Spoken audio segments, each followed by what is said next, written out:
Ya, kita masih di FNF Koi Center ya, yang ada di kawasan Cibiru, Kota Bandung. Masih bersama ownernya Kang Fahmi. Kang, banyak nyubinya. Ya. Saya pun nyubi Kang, baru 1 tahun, baru 1 tahun mengenal ikan koi. Mungkin Kang Fahmi kan udah bertahun-tahun lah Kang. Sebenarnya kalau bicara soal kualitas gitunya, gimana cara milihnya? Karena kan terkadang ini Om Punten, sekarang kan banyak juga ya, mungkin yang menjual tapi tidak ngasih edukasi ke konsumen. Nah, kumaha Kang? Sebetulnya ini kalau dulu versi saya belajar ya, sebetulnya sih ikutin aja. Itu kan kalau kita buka di internet, searching kohaku yang bagus, itu ada kriterianya harus apa. Ikutin aja kriteria itu untuk semua jenis ikan. Karena basicnya, kalau buat saya, basicnya ikan bagus itu dari kohaku semua. Gitu. Ya kecuali mungkin asagi, obon bedanya. Nggak ada pola gitu. Yeah. Itu special case. Tapi kalau untuk ikan-ikan berpola, saya rasa kalau kita sudah menguasai mengenai ikan yang bagus untuk jenis kohaku, ketika kita mau belajar jenis-jenis lainnya pun tidak akan terlalu sulit.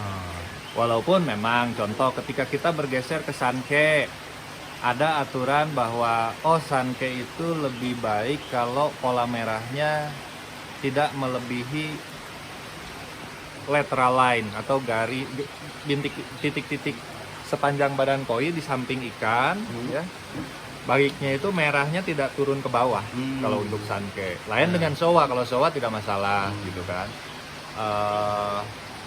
Dan kalau showa buat saya ikan dengan beribu maaf. Apa tuh? Karena showa itu kadang kita beli nih, pola kohakunya jelek waktu kecil. Karena itemnya belum kelihatan, ikan masih jelek, biasa aja. Tapi ketika nanti sudah besar, ketika si hitamnya sudah jadi, dia bisa jadi ikan yang istimewa. Itu yang saya bilang. Penuh misteri ya? Ya, ikan paling penuh misteri memang showa. Gitu. Dan kalau untuk masalah ikan bagus dan tidak,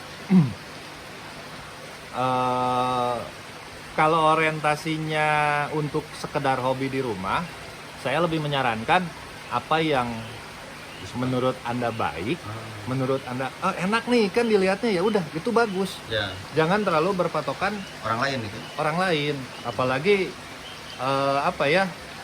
terlalu, ya kecuali kalau memang orientasinya lomba itu lain lagi. Tapi biasanya orang-orang yang sudah berorientasi lomba umumnya sudah memiliki jam terbang dan sudah tahu harus memilih ikan tuh yang seperti bagaimana gitu kan. Gitu sih mungkin kurang lebihnya ya. Jadi istilahnya mah kalau bicara soal ikan ya, contoh ini ikan nih gitu kan. Cek saya mah Kang, eta nu obon bagus, tapi cek Kang Fahmi mah itu mah kurang. Ya gimana kita jaga yang pembeli aja gitu ya. Betul. Tapi misalkan tuh berpikir udah Kang itu mau buat show nih, kira-kira nu mana? Nah itu baru mungkin ya beda kasus ya. Karena beberapa kali saya coba, ketika ibarat kata ikan murah nih ya, ikan murah, saya iseng masukin satu ikan yang bagus. Dan kebetulan newbie yang pilih. Betul-betul newbie yang baru pelihara ikan. Dan yang dipilih ikan yang bagus. Nah, insting oke. Bukan insting. Apa tuh? Itu kan tadi yang saya bilang tadi.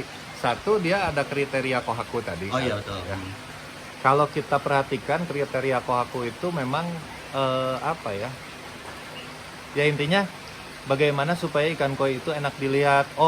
Mata nggak boleh merah, pipi nggak boleh kena merah, sirip nggak boleh ada moto aka gitu kan, dan di belakang harus ada odome gitu. Walaupun itu semua tidak mutlak. Kembali lagi kalau misalnya kita bicara ketika penjurian sendiri, ikan dilihat secara overall ya gitu. Ada minus di satu titik, dia punya plus di titik-titik yang lain, it's okay gitu kan, selama ikan tidak cacat. Itu dia ya, jadi itu kurang lebih semoga bisa menambah ilmu lah ya. Tapi kan sekarang kan karena banyak penyubit ya, banyak yang istilahnya mah gengsi lah, gengsinya sehingga Arwana pun sama ya, Arwana kan ada sertifikatnya, ada chipnya gitu kan, begitupun Lohan gitu. Nah sekarang banyak koi-koi yang bersertifikat. Betul. Dan sebenarnya kan FNFU ada sertifikatnya ya? Ada, cuma hanya untuk ikan-ikan pilihan Ikan yang pilihan. kita berikan sertifikat. Nah, jadi kita beli serti atau beli ikan? Belikan. Belikan, ya? Karena minimal gini ya. Satu kan kita patokannya belum tentu ikan pilihan yang pilihan menurut saya baik, Ya. belum tentu loh menurut customer itu baik. Ya, tapi setidaknya kan gini. Saya mengeluarkan sertifikat breeder dan sertifikat dealer. Sertifikat dealer untuk ikan-ikan yang katakanlah tadi dari teman-teman breeder Karawang gitu ya. Itu yang mengeluarkan sertifikat saya dan yang sortir saya.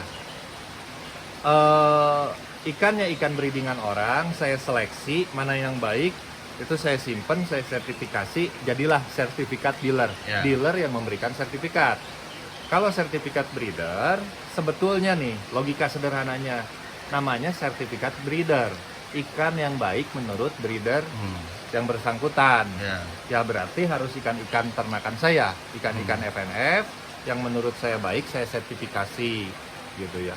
Kalau untuk yang kurang baiknya, yang tidak lolos seleksi, ya umumnya kalau seller sih udah pada tahu saya di sini jual dengan murah, dengan harga murah gitu kan. Dan itu memang kita tidak sertifikasi, walaupun dari ikan-ikan afkir itu sendiri pun banyak kasus ikannya juara kok.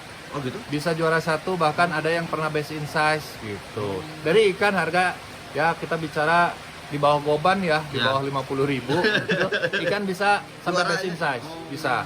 Itu beberapa, ya itu mah balik lagi ke masing-masing kejelian, karena bagus apa enggak itu menurut saya itu ada faktor selera juga gitu ya. Ya itu kan buktinya ikan saya buang dipilih sama orang yang ngerti, dilombain, dirawat, dilombain, buktinya best in size di All Indo lagi. Ya, bukan skala kecil kontesnya gitu kan. Berarti kan memang ikannya bagus, bukan kebenaran gitu. Dan itu beberapa kali ada kasus seperti itu. Saya dengar laporan ada beberapa kali. Ya, jadi intinya kalau beli ikan ternyata harganya murah, bukan tidak mungkin bisa jadi ini ya. Ya, bukan berarti ya, balik lagi. Ya. Yang tadi saya bilang, menurut Anda bagus, ya udah dinikmati, dirawat Ya, gitu. betul. Karena tidak ada patokan kok. Ya nanti semakin, buat saya tidak ada yang jago di ikan koi, karena sehebat apapun, selama apapun main ikan koi pasti masih ngalamin mati, ngalamin sakit. Jadi kalau yang berpengaruh itu mungkin lebih di jam terbang. Jam terbang Ya, jam terbang. Sering-sering main ke kontes itu juga meningkatkan kejelian mata. Nggak usah ikut lomba, datang lihat-lihat aja gitu. Lihat-lihat, nanti compare. Jangan mengcompare dari hasil kontes online. Maksudnya kan kalau abis show biasanya ada ya online tuh diumumkan juara-juaranya. Jangan membandingkan berdasarkan foto, karena keadaan di foto itu biasanya sangat jauh berbeda dengan keadaan di lapangan. Jadi terkadang memang ada baiknya kita langsung datang ke show kalau untuk belajar. Satu ya mungkin bisa tanya-tanya sama teman-teman yang sudah lebih senior sambil. Tapi kalau menurut saya dari dulu sampai sekarang, kalau pengen cepet bisa, pengen cepet paham, pengen cepet ngerti ikan-ikan kualitas, ya paling gampang main ke show. Biasanya kalau sekarang sih kalau rajin datang ke show mungkin 3-4 kali juga udah paham ikan bagus tuh seperti apa. Mana yang bagus, mana yang kualitas yang kita suka, mana yang kualitas yang show. Baik. Terakhir mungkin pesan buat newbie untuk membeli koi, baik lagi ya antara impor dan lokal. Sebenarnya kan kalau kita lihat kualitas impor lokal juga nggak kalah lah ya. Nah, sebetulnya gini. Kalau untuk kualitas, ini kita bicara kualitas itu memang basic ikannya sendiri itu berpengaruh. Tapi ada satu hal yang menurut saya pengaruhnya jauh lebih besar dibanding basic ikannya sendiri. Pakan. Pakan ya. Itu paling penting. Nomor satu fasilitas, maksudnya fasilitas itu filtrasi yang baik. Yang kedua itu pakan. Bahkan ikan-ikan yang mungkin biasa-biasa dikasih pakan, katakanlah kita bicara sekelas saki hikari ya insya Allah hasilnya pasti baik. Ya. Dan saya beberapa kali coba besarin ikan-ikan yang menurut pattern mungkin kurang sampai ukuran 60-70. Ketika ikan ukuran 60-70 dengan body yang baik, itu nggak ada ikan bahro, nggak ada ikan jelek, Ya. semua bagus-bagus menurut saya ya gitu. Karena koi itu yang indah itu ketika dia besar dan punya body shape yang baik. Ah, itu dia ya. Banyak juga kan ikan-ikan gece polanya 2 step nyambung lagi. Ya. Banyak gitu. Ya. Itu contohnya kenapa ikan besar mahal, kenapa ikan besar indah gitu. Karena ikan besar yang kurus-kurus juga banyak murah kan. Ya, betul. Tapi kalau ikan besar dengan body shape yang baik, jarang yang murah. Jarak yang murah. Jarang nih. yang murah. Salah satunya ini nih ya. Nah, mana nu di 100 juta teh mana? Insya itu yang paling bawah tuh. Ah, ini ya? Sih enggak lah, body shape belum dapat Belum karena ya? ini ikan masih 50.000 ke bawah. Nah, ini belum ya. Jadi Belum. ini proses menuju ya. Ya. Tapi ngomong-ngomong jual pakan juga ya? Kalau di sini kita Pakan nggak yang- jual, Oh, paling kita bisa rekomendasikan pakan-pakan yang menurut saya baik gitu. Yang menurut saya baik Sebutan tuh 3. kalau untuk merek Jepang mungkin bisa untuk growth itu bisa pakai Haisil atau Saki Hikari. Kalau untuk produk lokal yang saya pernah coba untuk saat ini yang paling baik itu mungkin Mulan sama MKF oke. Gitu. MKF oke ya? Ya, MKF oke. Jadi bisa langsung aja ya? Ya namanya pakan pokoknya harga berbanding lurus sama kualitas itu Nah, aja iya pengalaman saya sih. Betul. Ya, Karena terkadang biasanya kalau pakan yang rada mahal tuh ke kolam tuh nggak keruh ya Om ya? bukan sekedar nggak keruh tapi ke ikan juga pasti beda. Nah, beda ya. Beda, Nah, itu beda. dia. Jadi bisa langsung aja. Nanti bisa lebih tanya jawab boleh ya nanti ya? Boleh. Ada grupnya nggak Om? Grup WA ada, tapi kalau ini mah mau nanya-nanya bisa di Facebook saya, Fahmi Gurbadi. Fahmi? Fahmi Gurbadi. Fahmi Gurbadi ya bisa langsung aja. Siap.